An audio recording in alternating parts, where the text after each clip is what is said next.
You might be familiar with the following names. Ben Shapiro, he's circulating the news these days. Andrew Tate, he's circulating the news always. A lot going on. We know that Ben has been circulating the news mostly because of everything that's going on in Israel, Gaza. You know where I stand on this if you watch this show. Shout out to the Hamas scumbags. But Ben Shapiro's taking a bold stance on terrorism. Wow, it's crazy. In America in 2024, we're thinking terrorism. What team are we on? The terrorists or not? All right, great, we'll talk about that. But Ben Shapiro's been very outspoken on that. He caught beef internally with Candace Owens about religion, about politics, about intervention, about isolation, whatever, they ended that relationship. So, Ben said, you know what? Candace, hold my beer. Tate, where are you at? So apparently, we could punch out for a second. Look at these guys right here. Apparently, Ben Shapiro now has beef with Andrew Tate. Now, he said some things before. When we did a live event with Fresh and Fit, we reacted to a clip where Ben Shapiro called me out and Fresh and Fit out. I said, Ben, why are you going to do Jew on Jew crime? We don't need that, bro. Just because you're in the church and I'm in the club or temple, like, let's be friends, bro. The club. Right? In the club with me and Matt. You're hanging out in the temple, Caitlin. But now there's apparently beef with Andrew Tate. Now, we've interviewed Andrew Tate multiple times, flown out to Madrid, flown out to Romania, had a great time with him out there. I think he's an awesome dude. I also respect Ben, but I want to bring in the panel. Here's what's happening with Tate and Ben. Can you go to Tate's Twitter while I read this? Maybe you can find this, or even in the story. Do you have the headline, Malik? Yep. Dude, my team is on it today. Fired up. So here's what's happening. Ben Shapiro goes nuclear in a takedown of quote-unquote con artist Andrew Tate. Says he's selling lies to men, quote-unquote, Jang-O on his webcam business. We're using, letters, not actual things. No time to get censored today. All up in the face. Here's what Andrew Tate had to say. I'll read it. If you can find it, it's great. If not, I can read. Tate said the following. Dear white men, you're fucked. That's how it starts. Really? Here it is. You're being replaced because none of you have children. Even those of you bitching about the replacement online, like little girls, don't find the gumption to F-U-C, you there. I see white men bragging about having 5 kids as if it's an achievement. LOL, 5? Hold my beer, I got 10. All right, per year, right? Oh, okay. So Tate's kind of going off, as Tate does. Listen, Tate is a marketer at the very least. He knows what he's doing when he's stirring the pot here. So, all you white boys done lost control of your women, and now they won't accept multiple wives anymore. Okay, that's kind of a Muslim thing. I don't know. That's his thing. Listen, I'm having a hard time juggling 1, 2, 3 girlfriends, much as wives. Jesus Christ. That's a Tate thought. Matt, you know what I'm talking about. Yeah. Now, they tell you they don't want the kids no more. That's true. We've seen the decline in women having children.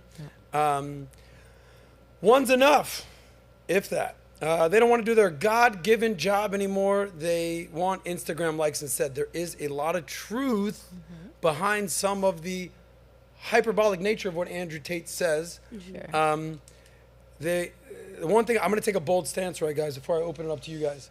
I firmly believe that women are the ones that should be having the babies. What? I firmly believe it. I don't know, what do you think? I have to think about that. You think about that? That's outlandish. Okay. In today's You want me and Matt having the babies? Matt, I think you'd be a horrible wife. I mean, I would actually love that. The worst Carry it pregnant better. person ever. Yeah. Okay. So that's what Tate had to say. We all know what Tate did. But Ben Shapiro says, okay, Andrew Tate. Do you have that clip of what he actually said? Do you have the timestamp where he starts off saying, okay, so again, one true thing and many false things. Do you have that clip? Ben Shapiro? Yep. Yep. All right, play this. Audio. Not groomed. The reality is he groomed women into getting into the webcam industry, which is pornography. Well, Andrew Tate has this. This is his game. Turn this his up a little, Andrew guys. Tate, he's been incredibly popular online for a reason, which we'll examine in a moment. Number one, Andrew Tate is very entertaining. He's entertaining because he explodes the myths. But the way that he, quote unquote, explodes the myths is he plays a really stupid game. It's a game for stupid Volume people. up. The game is like this. I'm going to say 2 transgressive things. Things that violate the taboos of the culture around me. One of those things is true, and one of those things is false. But because they are both transgressive and because people will oppose me on both of them, one for bad reasons and one for good reasons, this means that I have somehow gotten under the skin of the matrix. Everyone opposes me, which is why I'm a rebel. That's Andrew Tate's entire game. So he will say things like, feminism has ruined men by usurping the male role and robbing men of their initiative. That is a true thing. That is a true thing that is not politically correct to say. Then he will say another transgressive thing. That is absolutely false. Like, for example, women love it when you treat them like garbage, and you should treat women like garbage, and dominant men are the kind of men who treat women like garbage. That is not a true thing. It's a transgressive thing. And it's transgressive specifically because it's evil. It is a bad thing to say. It is a bad thing to think. Women should not be treated like trash. And good women do not want to be treated like trash. And you treating women like trash is not going to make your life better, and it's not going to make their life better. But it is a transgressive thing to say. It is taboo. And so Andrew Tate has violated so many taboos. And he can get away with it because, of course, the rules don't apply to him. He's a Nietzschean Ubermensch because he is very, very buff, and because he works out a lot, and because he smokes cigars. And this means you should listen to him. You should listen to him, in fact, so much that you should pay him $49.99 a month to join Hustlers University, where you will learn other secrets. Like, for example, you don't need hard work and initiative in order to really get ahead. You can learn his magical methods for making lots and lots of money. You can own a Bugatti, just like Andrew Tate owns a Bugatti. And all you have to do is listen to his magical business advice, which explodes all of the matrix, explodes the matrices of truth, the immutable truths. Now, why am I talking about Andrew Tate today? The reason I'm talking about Andrew Tate today is because Andrew Tate, again, playing the two transgressive things, one true, one false game, has over the past few months said some true things and then said a lot of false things, all of them transgressive. There. So I'll just kind of add a couple anecdotes right here of what he had to say, and then I want to hear what you guys have to say. So he said, listen, you could say one true thing and then some falsities, and then he lump it all together, and people kind of believe the whole thing. I get it. Not everything that someone says is true and or false. We learned that from Alex Jones, by the way. People need to have more kids in Western civilization. He believes in that. That's what Ben says. But also many false things. Marriage is bad. Sort of commenting on what Tate has to say. Loyalty to your spouse is bad. Society can be built on men running around having sex with 30 women and having 30 kids per year. And this is the true measure of a man. Young men think like this. Wow, that sounds amazing. Males seek to impregnate many females. That sounds great to a bunch of young men who are jaying out to Andrew Tate's webcam business. It sounds amazing. So I'm getting emotional because my two friends are fighting here, Ben Shapiro and Andrew Tate. But you're seeing what's going on back and forth, okay? Andrew Tate, Ben Shapiro, Western society, men, hard work, women, have the babies, not the babies. You're an attractive woman. You've been out there in the churches and the mosques and the temples, never the clubs. But what do you feel about Andrew Tate? How do you feel about him? How do you feel about Ben Shapiro? Like, do you care about this? Do you pick a side? Where do you side on this argument, more importantly? I care tremendously about this larger topic, actually a lot. And I'm quite passionate about what we've lost as a society. But when it comes to dating, to use Tate's word flex there, it is not a flex to go out and sleep with multiple women. It is not a flex to go pick a random girl up at the club. That's not a flex. Maybe to your homies or your bros or however we speak now. But the true flex is to find that special person. The true flex is to connect with another soul, to start a family, to have those nuclear family values. And we have come so far from that. And I don't know how we get back to having those traditional values, but it's definitely not having Ben Shapiro knocking completely what Andrew Tate is saying, because I believe there is a message behind how he is phrasing what he's trying to put out there. And the message I'm taking from it is there is a serious problem in society right now when it comes to relationships and when it comes to having those family values, and we don't see that anymore. So here's what I'll ask you, Caitlin. So by the way, you in a relationship or anything like that right now? I'm single, but okay. do not slide into my DMs. I'm not. We're not doing that. But look, one can make the argument, okay, guys, listen to Caitlin. It makes sense. A lot of guys out there kind of do want that, but a lot of guys are going to be like, look, thanks. Do they, though? Do they? There's a lot of guys that do want that, a little more traditional, conservative guys, I get it. But there's a lot of guys out there that basically are like, look, I gotta go sow my wild oats. I gotta do the coming to America thing and get out there into Queens and find my queen. It's gonna take some time. That's never been a thing with men. Commenting on men sleeping around with multiple women. This is that's kind of Genghis Khan. I think he's half the world has been can trace back to Genghis. It can go back to, but the women is what I want to focus on for a second, because the duality of, well, if men can do it, I can do it too, right? The double standard. Why can men do this? Why can't women do this? So, as much as we can talk about the men, and we can have that conversation about men, what do you see from women these days, especially you're in New York? There's a lot of women that are making Scary money. place there. They don't need to rely on a man these days. Up until like the 1950s, 1980s, whatever you want to call it, for millennia, women had to depend on men to survive literally or economically. But now in New York, where you live, or even all around around America or Western society, you hear things like, "I'm a boss, babe. I don't need no man. I get my own bag. What do I need a man for?"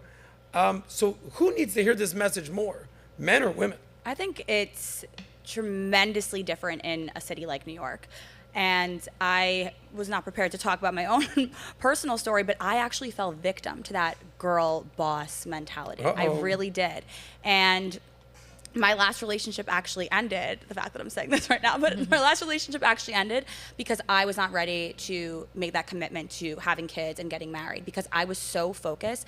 I fell victim to that feminist, girl boss, workaholic culture. I really did. I thought there was no way for me to succeed in my career and start a family. So for the past 20-something years of my life, I actually was, no, there's no way I can do both. I can't have kids. And this is a real phenomenon that a lot of females have fallen victim to of the whole girl boss culture. And we have to break down, what does that actually really mean? I think as a society right now, we have to come back to our feminine nature. We have to come back to femininity, and that's the only way that men will again become masculine and actually treat females the way that we're supposed to be treated.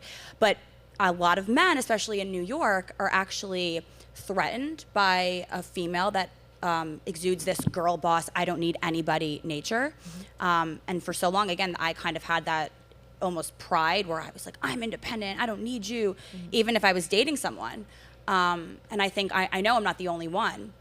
But a city like New York, they're suffering. We're suffering out there. So number one, thank you for just keeping it real. Why not? And if you don't mind, just what does your age first number start with? Who I would date? No, like you. Like you just start with a 2 or a 3. Oh, I'm 28. Okay, there it was.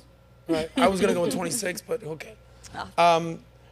But when you're 26, okay, this is about to be kind of awkward.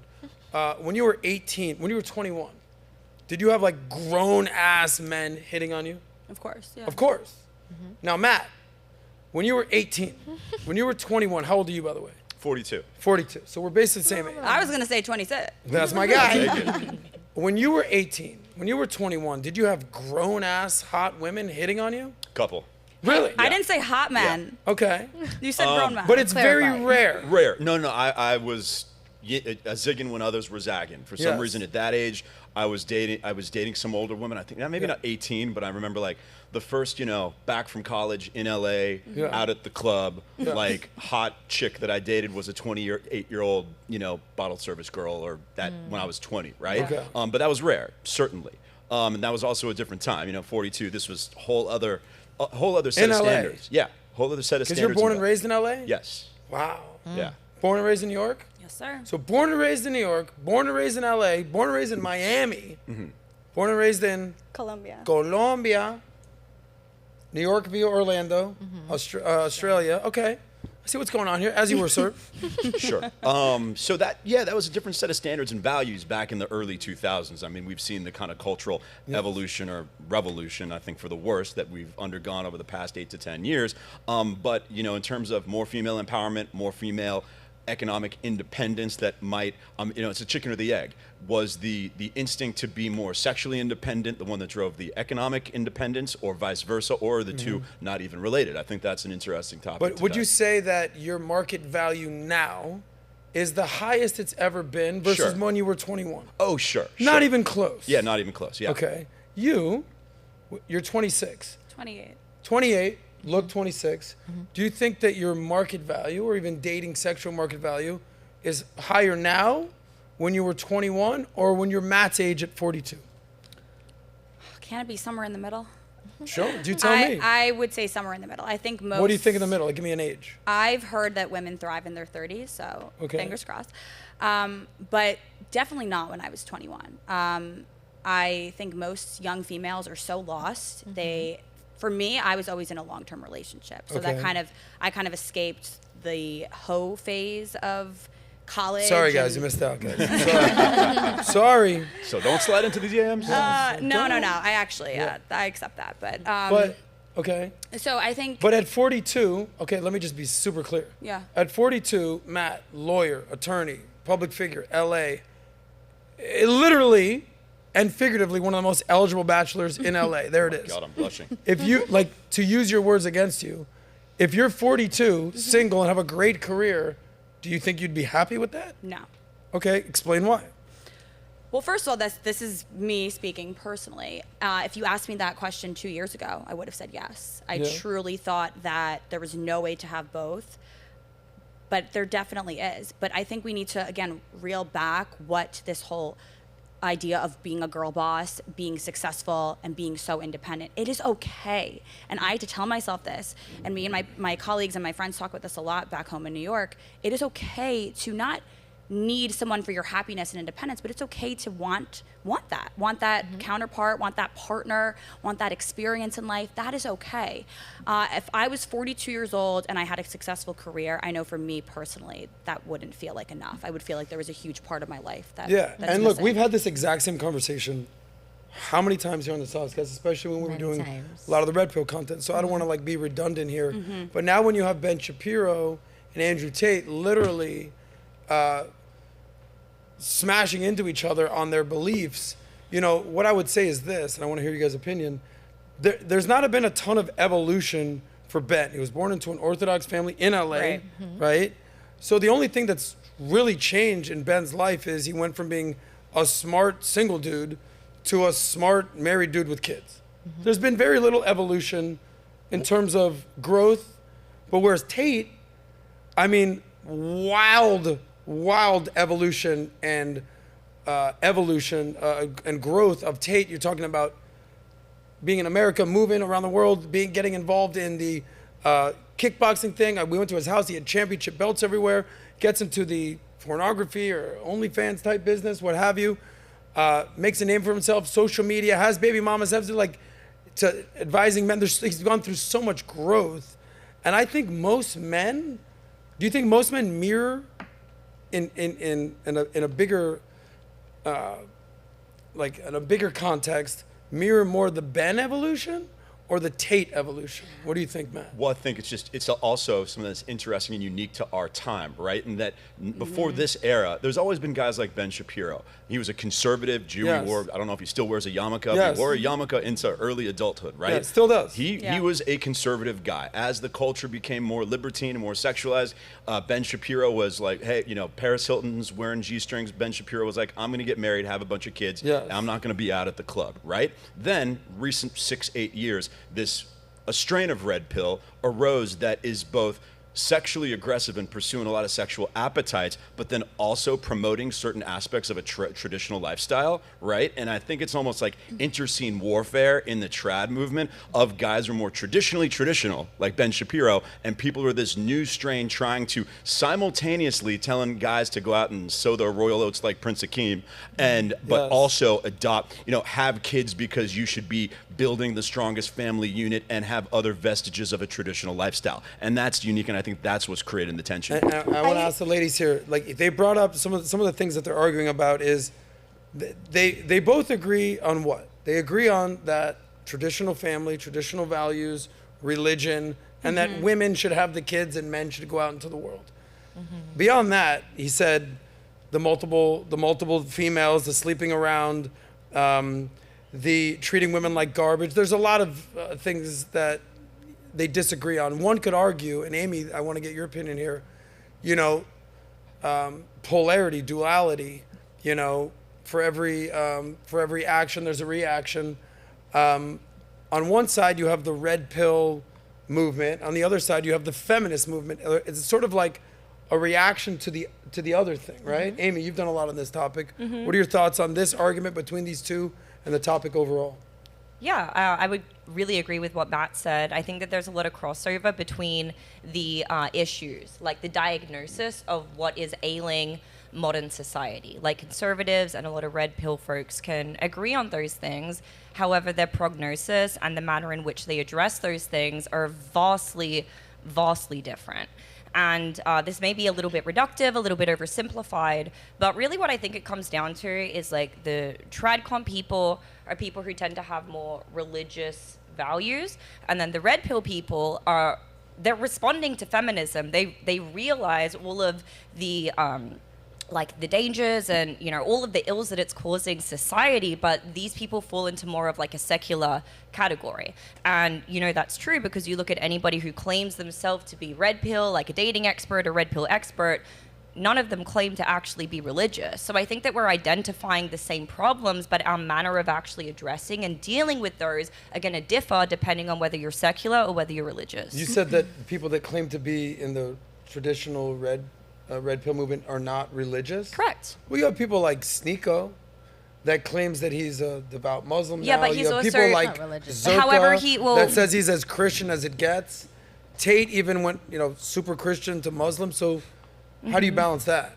Well, I think that Sneeko has actually denounced the red pill and said that it's corny since he's converted to being fully Muslim. And he actually calls out a lot of those things. He calls out men for, you know, he's literally said But he was that one of the face of the movement. I know, but that was initially. People change and people evolve, and I think it's actually really commendable that somebody can call themselves out for things that they had previously said that they no longer agree with. And he has actually stated and called Myron and Fresh out while he's sitting on the panel with them that essentially they are like the same thing as feminism, but for guys. It's resulting in the same thing, this hyper individualistic kind of persona, you know, rejecting any type of commitment. You know, girl boss is the same thing with guys saying like, no, like I don't want any woman, like I'm gonna have all these women. It's the same thing under a different term, a different So do you think hat. there is a mirror image between the red pill and the modern feminist movement? I just on think that, different sides again, of the I don't, spectrum? here's the thing. With red pill, I think they're recognizing the ills and the ailments of feminism, what it's causing to society, and that's what the conservatives and the red pill people agree on. However, I think their methodology of being able to correct that is never going to work if they don't have any type of religion or higher purpose guiding them. And that's where you get the hyper individualistic results that do mimic feminism in a lot of aspects. So Maria, you've been on some of these panels that we've done this, and we're going to do more politics today and more cultural stuff today, but this is such a big story that Tate and Shapiro sort of attacking one another, going back and forth. It's on X right now. But where do you stand on this? Well, first off, I think the problem with the Andrew Tate message or the red pill message is more like they're talking to the 1% of society, like men perspective. And so the guys that are not in their level, like economic wise, right? Yes. They believe they have the right to do whatever they want with the woman or whatever, however his movement is. So I think the men first have to like actually get to that point and Yes. level to have and to do some certain things. And as a woman, I mean, it's obviously the feminism is just taking over. I say it as an entrepreneur, I'm single, and it's hard for us making money to date someone that is probably not in the same level or higher. So It's called hypergamy. when you There's get been to books on this. when you get to that point, you get, I would say, the power as a woman to choose and not be chosen. And I think women get to that point and they just say like, I don't have to clean for anybody, to do the breakfast for anybody. You know, like those are the values that we lost. But you have to like actually be religious in that sense, like to keep those values. For example, I'm a successful entrepreneur, and tomorrow if I met the man of my life who I wanted to, I have to work on myself first. I have to be able to deserve that man because I have a lot of stands. Sure. And then I'll be able, like I'm telling you, I'll just quit to everything I've done and I want to be a mom. And bingo, there it is. So women have that luxury where she says she's becoming an entrepreneur, she's successful, she's doing her thing, she's building up her social media, she's empowering other women to not do OnlyFans and to do regular content. Like we've had this conversation before. But at the end of the day, if you met the right guy, boom, you're dropping what you're doing, having babies, being a homemaker housewife. Yes? Yes. So Sí, verdad. A man does not have that luxury. Yeah. Matt and I are being like, one of these days, we're gonna meet a girl, and she's gonna sweep us off our Ferragamo feet, Take your money. and just, I'm gonna money. stay home, I'm gonna cook, and live a life of luxury. I encourage you guys to go try to do that with a girl. She'll be like, no, we're not playing that game. By the way, you also said another thing, and this is what I want to get Nat's opinion on. You said, like, you know, a guy has to become the 1%, and then when he does, you know, he can find the girl, but a girl, you know, it kind of works the other way. I joke around with all the time with Nat. You've heard me say it all the time. I said, only a man will do what I've done for Nat. No. I found Nat, it's a joke, but it's kind of real. No, it's I not. found Nat in a trash can, and I said, baby, what are you doing in the trash can? Get your little ass out, we'll take you a shower, we're gonna move you in, we're gonna buy you clothes, we're gonna get you a car, we're gonna do your hair, Farrah Fawcett style. Look at you now, I'm gonna do this for you. This is what a man would do for a beautiful woman. There's no woman that sees a man in a trash can, homeless, working at Burger King, and says, what are you doing, buddy? Get out of that little trash can. You're coming home with mama tonight. It's never gonna happen. There's some it's that totally try, though. different. There's some that try. Yeah, but there's no, there's there's women not. out there. They So look here's at what a I guy. refuse to do. Now, does it work? Here's what I refuse No, to it do may on not this show. work. Is give I know one time it happened. No. Okay, but We're those are just talking the the reality. Those is are it doesn't work. But you know where this Well, go comes ahead, Matt, from? go ahead, Matt, go ahead. This comes from because, you know, that perception of you want to be with a man for his money. And, you know, so as a woman, you're like, well, let me date a guy for who he is. Let me see who he is. He may not be the richest. He may not have the most out there, but maybe he's trying and he's making his way up. And, you know, you date someone like that in the hopes of, I can help you be better. I can help you put you in the right places. But then you come to find out that those people are usually, they're people with bad habits, and they haven't gone to where they got to because it's them, it's not you. And sometimes I can see why women, you know, you sometimes look at a girl and you look at a guy and you're like, why are you with that person? And it's because, you know, I see something in them, but that's not who they are today. So I can see why women fall into that. But mind you, it's also because, you know, it's looked down upon if a girl wants to date a guy who has money, or it's looked down upon if a girl wants to date a guy who has success. So, you know, they're looked at as gold diggers, or they're trying to get something, and that's not the case. So when you have being shamed to look for someone like that, you go the opposite way and you say, well, let me date the guy with no money. Well, let me date the It's guy like with cutting your hair nothing.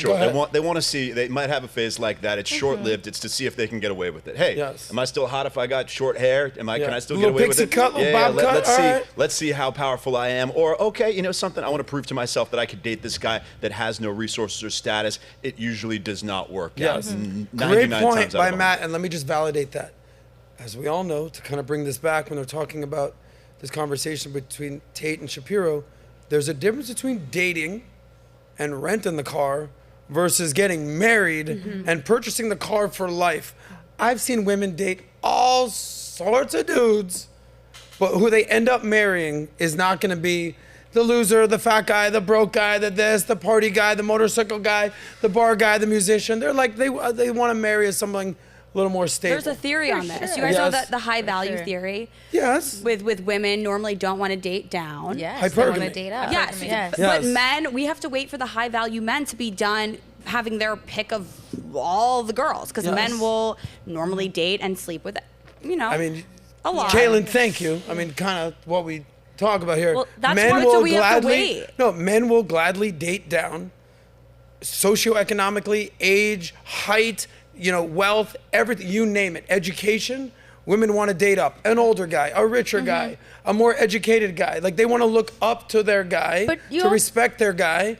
And a man's just like, get your little pretty ass out of the garbage can. You're coming with me. Yeah, but essentially, that's how it works. You also have to consider, though, I think it's important you see something like Andrew Tate and you see something like Ben Shapiro kind of going at it. And it's funny because they're both on like the opposite sides of coming to essentially the same thing, which Exactly. is having a partner and having children and keep on having children and making the world better. Essentially, Yes. it's the same message. It's just done a different way. Correct. And I think we also have to consider today, you know, you're going to find women who have a career. You're going to find women who have success. Exactly. And essentially these women, we have to kind of go backwards a little bit and let that feminine energy come and let them, you know, take hold and lead and stuff like that. But at the end of the day, I even see some successful men.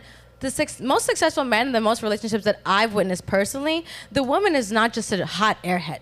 The woman is a very well put together, classy lady who's able to handle essentially the other side of the business for the husband and also handle the family and the kids. So this whole thing is like, oh, I'm going to just pick up a hot girl from McDonald's and that's just going to be my partner. She's going to spend all your money and she's going to use all your resources and then at what? Listen. For what? Looks? But correct. But the point is, yes, that a man would date any girl, no matter where she is socioeconomically. We're using McDonald's or trash can as a metaphor.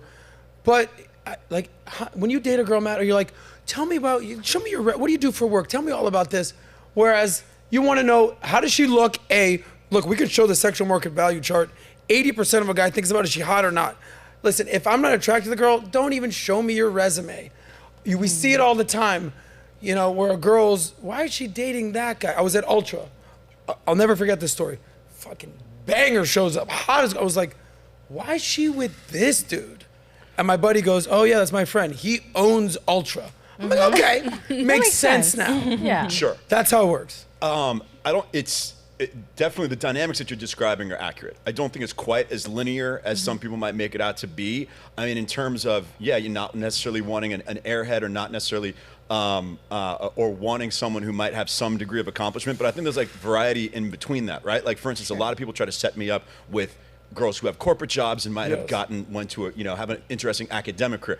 I'm not interested at all. Sure. However, yes. Women who are entrepreneurial, I don't care I don't care if you had a degree, like an supposedly impressive degree, because I'm like the traitor of higher education who's like, oh, I went to Ivy League school and law school and I think this is all a joke, right? So I don't like, but if a girl is like entrepreneurial and is accomplished in some regard that way, like that would be a factor that makes her more attractive. Because you care about her mind and her mindset, but it's all not about necessarily her wait, job. Well, she said the corporate chicks are miserable. This is what Yeah, happens. Entrepreneurial women are happier.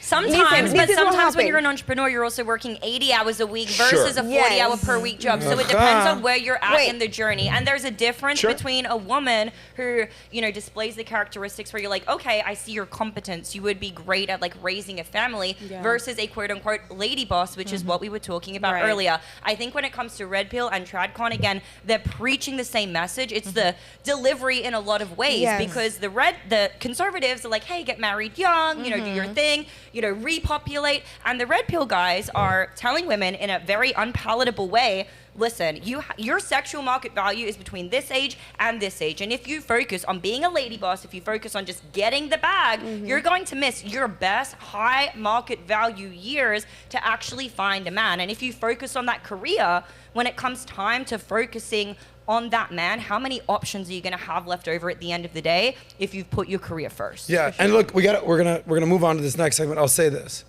and it's kind of what you talked about, because I actually have a friend, girlfriend. Oh, I thought you were gonna say you have someone to set me up with. Kayla, come down to Miami. There's gonna be a lot of action going on. But this is essentially what I'm saying with men. Matt and I are basically the same age. I'm willing to bet, like, what you're doing in life, money, status, your network, the women you're dating is probably the best it's maybe ever been. Sure. Yes. Yeah, accurate. Whereas I know a girl who, if you go down this path, she's a very big name in newscasting. She's our age. She's, quite frankly, past her prime. And when I mean that literally, she can't really have kids at 42. Right. Can she? No. So if that's what you're solving for families, I know everyone's gonna be like, I know one girl that had a kid. Maybe. No, I'm not talking about exceptions. general rule, for sure. I'm talking about rules here. Yes, that's like saying, men can't have babies in their 90s. It's like, well, Al Pacino did. It's like, Yeah. let's give us a break here. But I'll ask you guys a little trivia question here before we move on. What do you call a woman who has sex with thousands of men, hundreds of men? What do you call a woman like that? Well connected. Well connected. Well connected. All right. What would you, No, what but would it's you true call? because they can probably get you. What would you call a woman that has sex with All the girls' hundreds, if answers. not thousands of women? God. Women? This is a woman who has sex with that many men. What would you call her? This isn't a trick question. know, guys. man. Gold digger? No more else. A hua? Whatever. I wouldn't say gold A digger. whore? Yeah. Okay.